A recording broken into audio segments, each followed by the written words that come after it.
Okay, let's do a key for this practice test. Surveying everyone whose number ends in 7 is following a mathematical formula. That's systematic.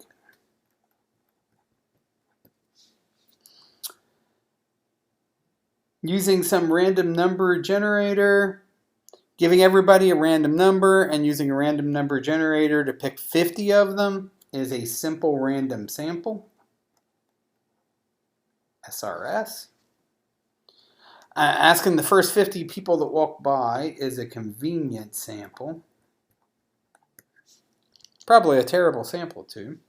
Putting everybody into groups where the groups separate people by some common characteristic and taking some small sample from each is stratified.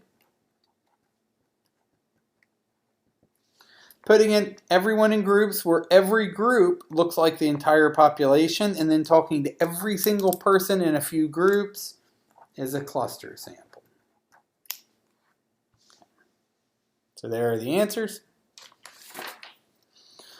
Page 2. Sometimes people get confused by this. Those mean nothing. Here are data points. Okay, we are told number of students is X and books sold is Y. Okay, so we're going to make a quick scatter plot here. Okay, so here's number of students. Here's number of books. Okay, it looks like for students I need to go up to 40 maybe. So we're just going to eyeball this. I'm just going to go by 5s. 5, 10, 30, 35, 40. And then number of books is about the same kind of scale. Should be able to get away. Going up to 40, 20, 30, 35, 40. Okay, so 36, 31. I'm going to mark these off as I go. 36, 31 would be about right there. Just eyeballing them. If I'm a little off, it's no big deal. 28, 29. 28, 29. This is going to be a boring part of the video. You may just want to skip ahead and look at the answer. 35, 34. 35, 34. About right there. 39, 35. 39, 35. 30, 29. Maybe right there. Yeah, that's close. 30, 30. That should be right on top of that last one. 31, 30. Right beside that last one. 38, 38. So maybe right there. 36, 34. About right there. 38, 33. Maybe right there. 29, 29. Down here. And 26, 26. Okay. We should get a scatter plot that looks basically like that. And we can look at it and say, yeah, that's roughly linear. It doesn't look like it's a real tight line, so I'm not expecting a correlation coefficient of like 0.9 or anything. Okay, now we have to use that data to find the equation of the regression line. So I'm going to pause the video and go type all these numbers in and come back with the answer. Okay, so I typed all these x's into L1, all the y's into L2, and I got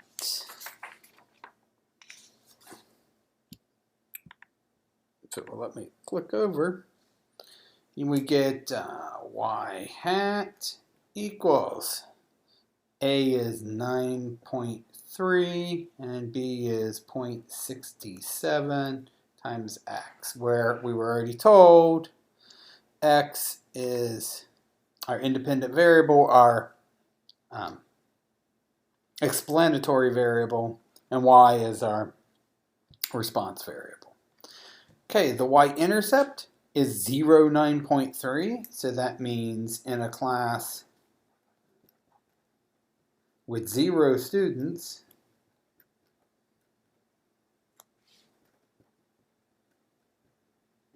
model says order 9.3 books. So the model says that they need to order 9.3 books even if they have no students in the class. Of course, that's ridiculous. If they have no students registered for the class, they shouldn't order any books. The slope is change in y per change in x. So that says the model predicts, we'll start with that.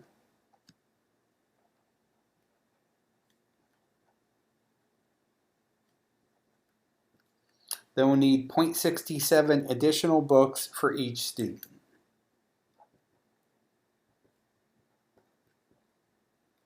They should order 0.67 additional books.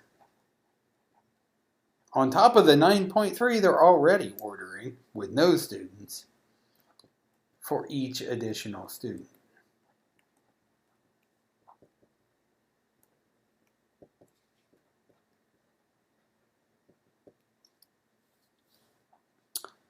Okay, we want to predict the number of books if they have 36 students. We can't just go to our table. We're making a prediction here. We'll go to the table in the next part. So I want the predicted number they should need when x equals 36. So let me type that in the calculator. And I got 33.42 books. So the model says they should order 33.42 books. But the actual data, the time they had 36 students, they only sold 31 books. So the residual is actual minus predicted. So 31 minus 33.42, which would be 31 minus 33.42, 2.42, and that's negative. Okay, so our interpretation, this is how many books they actually sold that semester. That's how many the model told them to buy. They actually needed 2 less than the model told them to buy. So the model told them to buy 2.42 books too many.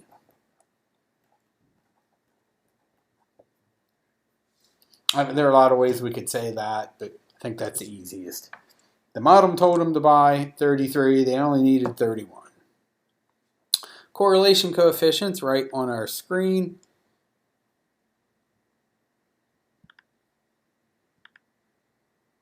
And it is about 0.9. I was wrong. I guess my scatter plot was kind of ugly. We want to use that to describe the correlation. That's a positive number, and that's really close to 1. And I would even say here, very strong positive.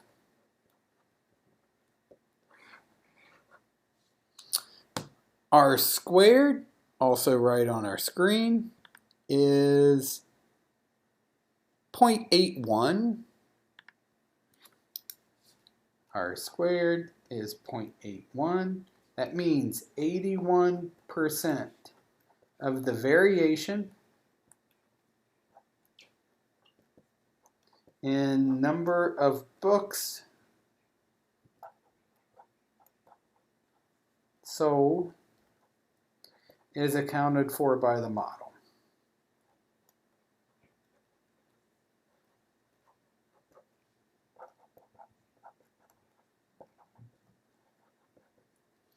%, of the variation in your y variable, the number of books sold in this case, is accounted for by the model. Okay, next page. Okay, we got to decide, are we doing a mean problem or a proportion problem here? It says the word mean, and I'm doing a mean problem. First thing I need to do is say let mu be the mean. And what are we talking about here? Looks like mean salaries of 29-year-olds.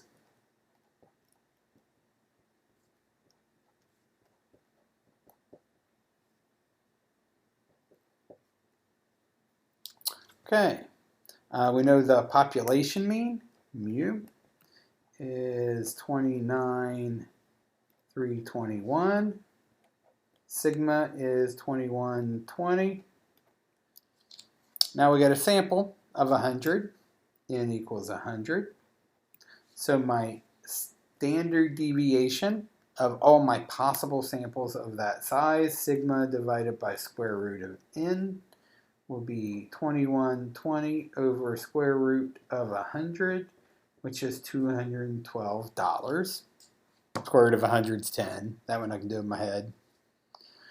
Okay, now I want the probability that I get a mean less than 29,000. So I draw my picture. Right in the middle, I have the population mean, 29,321. I want to be less than 29,000. Shade under that. Find my z-score. Z is the one I'm interested in, minus the one in the middle, over this standard deviation. Okay, calculate that. And I got a z-score of negative 1.51. Then I normal CDF that.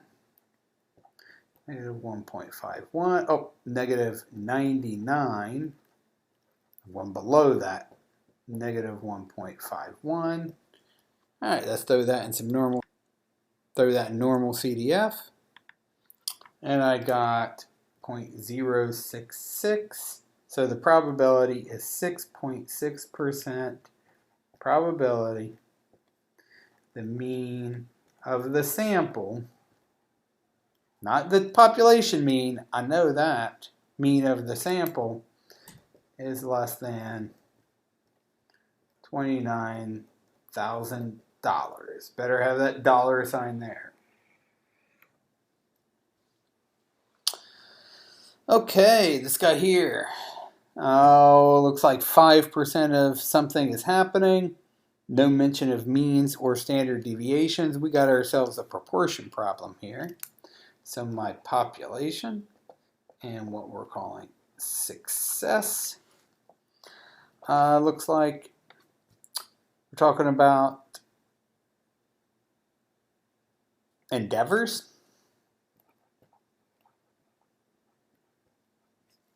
And success is they have brake failure.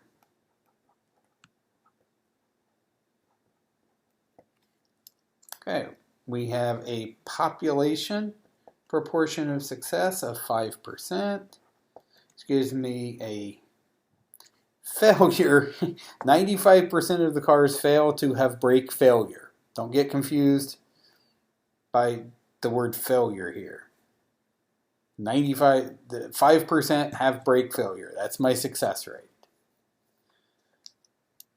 Okay, I have n equals 200. I calculate my standard deviation. Square root PQ over n. Square root 0.05, 0.95 over 200. Let me throw that in the calculator. And I got 0.015 is my standard deviation. I want the probability less than 4% succeed in the sample. So right in the middle is 0.05. I want to be at 0.04 or less. Find my z-score. Z is the one I'm interested in minus the one in the middle over the standard deviation I just found. All right, let me calculate that. And I got negative 0.67. Negative 0.67, let me check that. Yeah, negative 0.67. Okay, then we're going to do some normal CDF. In CDF, negative 99 to negative 0.67.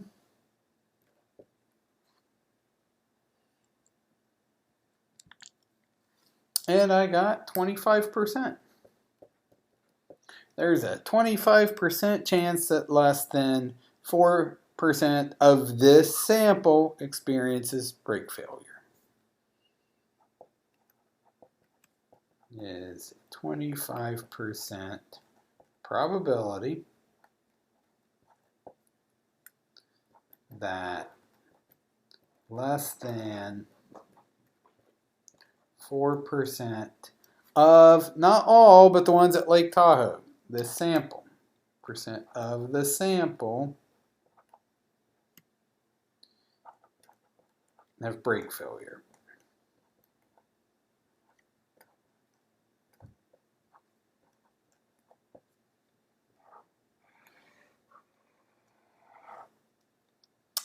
Okay, what are we doing here? I see standard deviation. We're dealing with means. Let mu be, let's write this in words, be. It looks like average weight of fertilizer bags.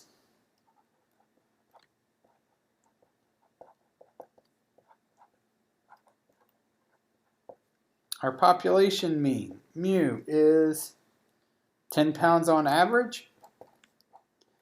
10 pounds. Population standard deviation, 1.25 pounds. I got a sample of 15. N equals 15. So my standard deviation is the population standard deviation over square root of n. 1.25 divided by square root of 15. Throw that in the fancy calculator. And I got 0.32. Okay, I want to go in between two values. So let's draw a picture real quick. Right in the middle is the population mean 10. I want to be between 9 and 9.5. Right in there. So it looks like a tiny sliver. I'm going to need two z-scores. So for 9, z will be 9 minus 10 over this standard deviation. And for 9.5, z will be 9.5 minus 10 over my standard deviation. All right, let me toss those in the calculator. And through the magic of Paul's, I have found them. So we get negative 3.125. Is that right? Let me check that. Yep, 3.125 and negative 1.56. And then we're going to normal CDF. Smallest, comma, largest, comma, negative 1.56. Kind of. Okay, so pause while I throw that normal CDF. And I got 0.058. So the probability that a random sample of 15 bags will have a mean between those two numbers is 5.8%. So if we were going to write that out, the probability, the mean of this sample is between 9 and 9.5 pounds is 5.8%. Okay, last page. Nice pretty view there of everything, in case you need to look at it. Everything there. Everything there. Let me zoom out a little bit in case you want to look at everything. Okay, and there's that one. Okay, last page. All right. Yes, last page. Okay, zoom back in. We got an assistant manager making a claim here. See the word average. Let mu be, I think it's mean wait time.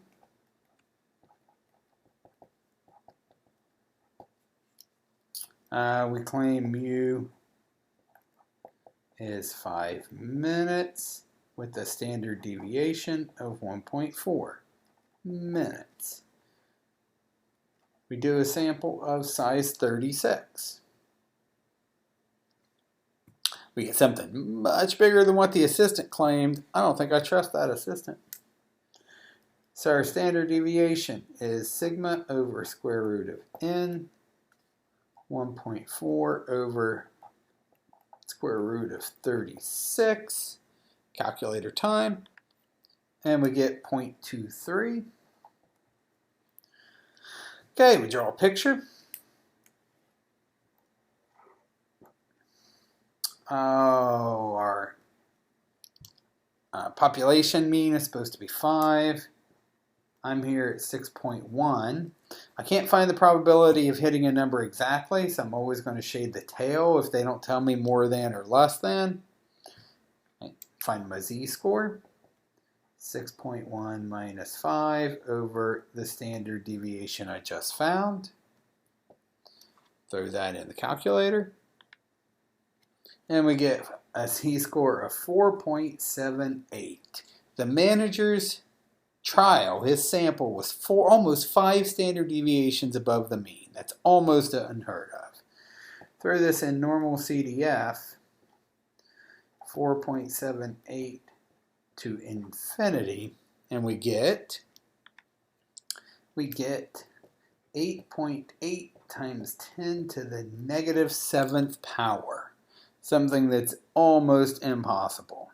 So there's our probability. Should the manager trust the assistant? We have to answer the question that's asked. No.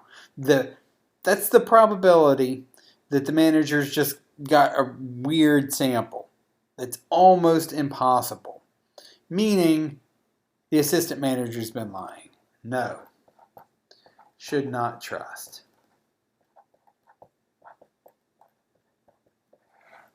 The mean is actually higher than 5.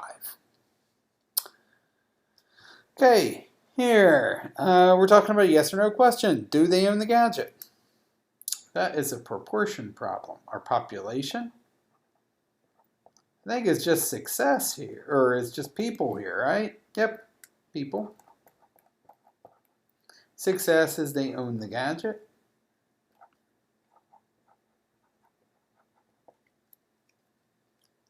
Our population proportion of success, little p, is 0.25, so the failure rate is 0.75. And we do a sample of size 200. So we calculate our standard deviation, square root of PQ over N. That's square root of 0.25 times 0.75 over 200. I'll throw that in my calculator. And I get a standard deviation of 3%, 0.03. Okay, I want to know what's the probability more than 28% own it. So that's one standard deviation above the mean. That's going to be 16% roughly. Right here in the middle, we've got 25. I'm up here at 28. I want to go above it. Like we just do this in our heads. It's an empirical rule question. It's actually, I think, going to be 1587. Let's check it. Our z-score is the one we want, minus the one in the middle, over the standard deviation. That's 1. So we want normal CDF, 1 to 99. And I was right, it's 1587.1587. So the probability, 15.87% chance, more than 28% of the sample, in the sample, not of the population, own the gadget. Okay. So there's a 15.87% chance more than 28% of people in the sample own the gadget. Okay, and then this last question. It's a yes or no question. This is proportion problem. Population is students. Success is pass this class, pass test 2. Historically, our population proportion is 0.46, so Q is 0.54. Sample size is 68. This is from a couple semesters ago, by the way. This doesn't apply to you guys. And with the probability, more than 60% pass. So I do my standard deviation. Square root of PQ over N. Square root 0.46 times 0.54 over 68. All right, throw that in my calculator. And we get a standard deviation of about 6%, 0.06. Wow, I want to go from 46 up to 60. That's a couple of standard deviations. So here's 0.46, here's 0.60. I want to be more than that. My z-score is, I just realized when I'm writing, that thing goes right up in there. I've been looking at the paper, I haven't been looking at the screen. I don't normally have the camera this close, so I wonder if that's really annoying. And I just keep doing it. It's been a long day. What am I doing? 0.60. I'll try not to point the pen at you. 0.60 minus 0.46 all over 0.06. Let me throw that in the calculator. And I get a z-score of 2.33. And then I want to go above that, so normal CDF. 2.33 to 99. All right, let me calculate that. And I get about 0.01, which is about a 1% chance. Okay, so that's the probability. That's the answer to this question. Probability more than 60% pass is 1%. But I'm saying here, I don't think this is actually going to be the case. Again, this is an old test, so this really doesn't apply to you guys, but I think the people that took this test were going to actually do better. I think more than 60% were going to pass. So what's the issue here? The issue is, even though these two classes took different tests, these students, the second class, it was not an independent sample because I already knew the results from the first class. So I taught the second class differently. I did more reviews with them. I did more practice tests with them. So it's not an independent sample because the first sample influenced the second because I saw the results. So not independent. You guys will be even completely different. You're definitely not independent from either of those two classes because you've now done this practice test and neither one of those classes had this practice test. All right, let me zoom out so you can see this whole page in case you missed anything. Okay, so here's question 1, or on this page, number 18. Pause that if you need to. Here's the second one. And here's the last one. All right, there you go. There's the practice test.